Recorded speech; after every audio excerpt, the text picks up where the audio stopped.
Kottappadi saint ലാസിസ് ദേവാലയത്തിലെ പുണ്യശ്ലോകനായ ചുങ്കത്ത് പാറേക്കാട്ട് വറദച്ചന്റെ 112-ാം ശ്രാദ്ധദിനം ആചരിച്ചു. ശ്രാദ്ധദിനത്തിൽ reverend father Philips Panakkal CMI മുഖ്യ കാർമ്മികനായി. Pavaratty saint Jose hospital, Raja hospital Muthuvattoor, saint Joseph hospital Chundal, unity hospital Kunnamkulam തുടങ്ങിയ ഹോസ്പിറ്റലുകളിൽ നടക്കുന്ന ഡയാലിസിസുകൾ വറദച്ചൻ ട്രസ്റ്റിന്റെ നേതൃത്വത്തിൽ സൗജന്യമായി നടത്തി.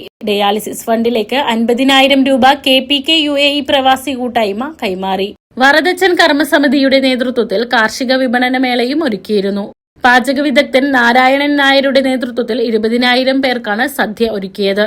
ആഘോഷ പരിപാടികൾക്ക് വികാരി reverend father Shaji Kochupurakkal, assistant വികാരി reverend father Vibi Purathookaran, general convener Josy Chungath, കൈക്കാരന്മാരായ സോണി തോമസ്, മനീഷ് സുരേഷ്, അലക്സ് ചീരൻ, കമ്മിറ്റി അംഗങ്ങളായ reverend sister Alphonsa, Rajesh Jack, Sunny VC, John Paul Purathur, Biju Anthikkad, Shiji Shaju, Lindo Chacko, Biju KJ എന്നിവർ നേതൃത്വം നൽകി.